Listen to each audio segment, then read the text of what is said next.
CBI ತನಿಖೆ ಇಲ್ಲ, Siddaramaiah super strong. ರಾಜಕೀಯ ಗಂಡಾಂತರದಿಂದಲೂ ಕೂಡ ಸಿಎಂ ಸಿದ್ದರಾಮಯ್ಯ ಪಾರು. ಸದ್ಯಕ್ಕೆ ಕುರ್ಚಿ ಭದ್ರ, ಹೊಸ ಚೈತನ್ಯ ನವೋಲ್ಲಾಸ ಕೂಡ ಮನೆ ಮಾಡಿದೆ. ವ್ಯತಿರಿಕ್ತ ತೀರ್ಪು ಬಂದಿದ್ರೆ ರಾಜಕೀಯ ಭವಿಷ್ಯ ಕೂಡ ಡೋಲಾಯಮಾನ ಪರಿಸ್ಥಿತಿ ಆಗ್ತಿತ್ತು. ಕುರ್ಚಿ ಅಲುಗಾಡುವ ಭೀತಿಯಿಂದ ಸದ್ಯಕ್ಕೆ ಸಿಎಂ ಸೇಫ್ ಆದಂತೆ ಕಾಣಿಸ್ತಾ ಇದೆ. ಸಿಬಿಐ ತನಿಖೆ ಇಲ್ಲ ಅನ್ನುವಂತಹ ಹೈಕೋರ್ಟ್ನ ಏಕಸದಸ್ಯ ಪೀಠದ ಆದೇಶ ಸಿಎಂ ಸಿದ್ದರಾಮಯ್ಯನವರಿಗೆ ಒಂದು ರೀತಿ ಬೂಸ್ಟರ್ ಡೋಸ್ ಕೊಟ್ಟಂತಾಗಿದೆ. ಕಾರಣ, ಒಂದು ಕಡೆ ಪಕ್ಷದ ಒಳಗು, ಮತ್ತೊಂದು ಕಡೆ ಕಾನೂನು ಸಂಘರ್ಷ, ಎರಡನ್ನ ಕೂಡ ಫೇಸ್ ಮಾಡ್ತಾ ಇದ್ರು.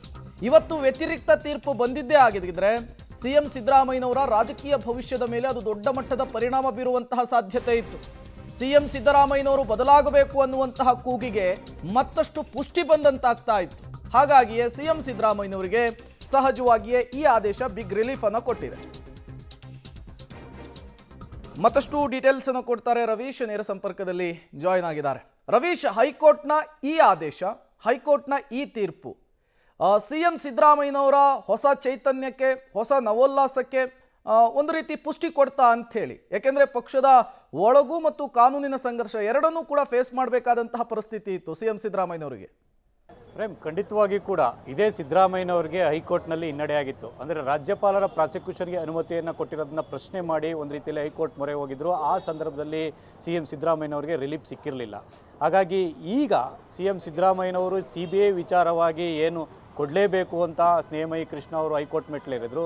ಅದಕ್ಕೆ ಒಂದು ರೀತಿಯಲ್ಲಿ ವ್ಯತಿರಿಕ್ತವಾಗಿ ಆ ಒಂದು ಬಂದಿರತಕ್ಕಂಥ ಒಂದು ತೀರ್ಪೇನಿದೆ, ಅದಕ್ಕೆ ಸಿಎಂ ಸಿದ್ದರಾಮಯ್ಯ ಅವರು ಸಂತಸಗೊಂಡಿದ್ದಾರೆ ಅಂತ ಹೇಳಲಾಗ್ತಾ ಇದೆ. ಯಾಕೆಂದರೆ CBI ಕೊಟ್ಟಂಥ ಸಂದರ್ಭದಲ್ಲಿ ಯಾವ ರೀತಿ ಬೇಕಾದರೂ ಕೂಡ ಕೇಂದ್ರ ಸರ್ಕಾರ ಅದನ್ನು ಬಳಸ್ಕೊಳ್ಬೋದು ಅನ್ನೋ ಆರೋಪವನ್ನು ಮೊದಲಿಂದಲೂ ಕೂಡ ಮಾಡ್ತಾ ಬರ್ತಾಯಿದ್ರು. ಹಾಗಾಗಿ ಇಷ್ಟು ದಿನಗಳ ಕಾಲ ಹೈಕೋರ್ಟ್ ಆಗಿರ್ಬೋದು ಮತ್ತು ಬೇರೆ ಬೇರೆ ಕಡೆಗಳಲ್ಲೂ ಕೂಡ ಒಂದು ರೀತಿಯಲ್ಲಿ ಕಾನೂನಿನ ಹಿನ್ನಡೆ ಸಿಎಂ ಸಿದ್ದರಾಮಯ್ಯನವ್ರಿಗೆ ಆಗಿತ್ತು.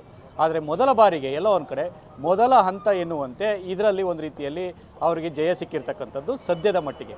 ಆ ಕಾರಣಕ್ಕೋಸ್ಕರವಾಗಿ ಇದನ್ನೇ ಮುಂದಿನ ದಿನಗಳಲ್ಲಿ ಎಲ್ಲದಕ್ಕೂ ಕೂಡ ಇದೇ ಒಂದು ರೀತಿಯಲ್ಲಿ ಆದೇಶ ಏನಿದೆ ಅದು ಮುನ್ನುಡಿ ಆಗ್ಬೋದು ಅನ್ನೋ ನಿಟ್ಟಿನಲ್ಲೂ ಕೂಡ ಅವರು ವಿಶ್ವಾಸದಲ್ಲಿ ಇದ್ದಾರೆ. ಹಾಗಾಗಿ ಅದು ಏನಾಗುತ್ತೆ ಅನ್ನೋದು ಮುಂದಿನ ವಿಚಾರ. ಆದರೆ ಸದ್ಯಕ್ಕಂತೂ ಇಷ್ಟು ದಿನಗಳ ಕಾಲ ಬೇರೆ ಬೇರೆ ರೀತಿಯ ರಾಜಕೀಯ ಚರ್ಚೆಗಳು ಏನಾಗ್ತಾ ಇತ್ತು, ಬದಲಾವಣೆಗಳಾಗ್ಬಿಡುತ್ತೆ, CM ಸಂಕಷ್ಟಕ್ಕೆ ಸಿಲುಕಿಬಿಡ್ತಾರೆ, ಈ ರೀತಿಯ ವಿಚಾರಗಳೇನಿತ್ತು ಅದಕ್ಕೆ ಸ್ವಲ್ಪ ಮಟ್ಟಿನ ಬ್ರೇಕ್ ಸಿಕ್ಕಿದೆ ಅಂತಲೂ ಕೂಡ ಹೇಳ್ಬೋದಾಗಿದೆ. ಯಾಕೆಂದರೆ ಸಹಜವಾಗಿಯೇ ಕಳೆದ ಒಂದು ವಾರ 10 ದಿನಗಳಿಂದಲೂ ಕೂಡ ಸಿಎಂ ಸಿದ್ದರಾಮಯ್ಯನವರು ಅನಾರೋಗ್ಯದ ಸಮಸ್ಯೆ ಅಂದರೆ ಮಂಡಿ ನೋವಿನಿಂದ ಬಳಲ್ತಾ ಇದ್ದರು. ಜೊತೆಗೆ ಈ ಒಂದು CBI ಟೆನ್ಷನ್ ಕೂಡ ಇತ್ತು, ಏನಾಗುತ್ತೋ ಏನಾಗಲ್ಲ ಅಂತ. ಹಾಗಾಗಿ ರಿಲೀಫ್ ಸಿಕ್ಕಿದ ಮೇಲೆ ಈಗ ಸಿಎಂ ಸಿದ್ದರಾಮಯ್ಯನವರು ಆ ಹೈಕೋರ್ಟ್ ಆದೇಶವನ್ನು ಸ್ವಾಗತ ಮಾಡೋದ್ರ ಜೊತೆಗೆ ಎಲ್ಲೋ ಒಂದು ಕಡೆ ಪೊಲಿಟಿಕಲ್ ಆಗಿ ಮತ್ತು ಲೀಗಲ್ ಆಗಿ ನಾನು ಫೈಟನ್ನು ಮುಂದುವರಿಸ್ತೇನೆ ಅನ್ನೋ ವಿಶ್ವಾಸ ಮತ್ತಷ್ಟು ಹೆಚ್ಚಿಸಿದೆ. ಆ ಕಾರಣಕ್ಕೋಸ್ಕರವಾಗಿ ಆಪ್ತರೆಲ್ಲರೂ ಕೂಡ ಸಿಎಂ ಸಿದ್ದರಾಮಯ್ಯನವರನ್ನು ಬಂದು ಭೇಟಿ ಮಾಡ್ಕೊಂಡು ಹೋಗಿದ್ದಾರೆ. ಅಂದರೆ ಅವರು ಮಂಡಿ ನೋವಿನಿಂದ ಬಳಲ್ತಾ ಇರ್ತಕ್ಕಂಥ ಹಿನ್ನೆಲೆಯಲ್ಲಿ ಸಿಎಂ ಸಿದ್ದರಾಮಯ್ಯ ಅವರ ಕಾವೇರಿ ನಿವಾಸದಲ್ಲೇ ಆ ಒಂದು ಬಜೆಟ್ ಸಭೆಯೂ ಕೂಡ ನಿಗದಿಯಾಗಿರ್ತಕ್ಕಂಥದ್ದು. ಈ ಸಂದರ್ಭದಲ್ಲಿ ಸಿಎಂ ಸಿದ್ದರಾಮಯ್ಯ ಅವರ ಗಮನಕ್ಕೂ ಕೂಡ ಕಾನೂನು ಸಲಹೆಗಾರ ಪೊನ್ನಣ್ಣ ಅವರು ಆ ತೀರ್ಪಿನ ಕೆಲ ಅಂಶಗಳನ್ನು ಕೂಡ ತಂದಿರತಕ್ಕಂಥದ್ದು. ಪೂರ್ಣ ಆದೇಶ ಬಂದ ಬಳಿಕ ಮುಂದಿನ ಕಾನೂನು ಹೋರಾಟವನ್ನು ಕೂಡ ಮಾಡ್ತಾರೆ.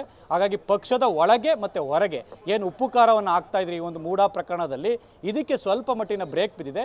ಮುಂದೆ ಸೋಮವಾರ ಮತ್ತೆ ಪ್ರಕರಣ ಇರ್ತಕ್ಕಂಥದ್ದು, ಅವರ ಪತ್ನಿ ವಿಚಾರ ಸಮನ್ಸ್ ಕೊಟ್ಟಿರ್ತಕ್ಕಂಥ ವಿಚಾರವಾಗಿ ಇಡಿ.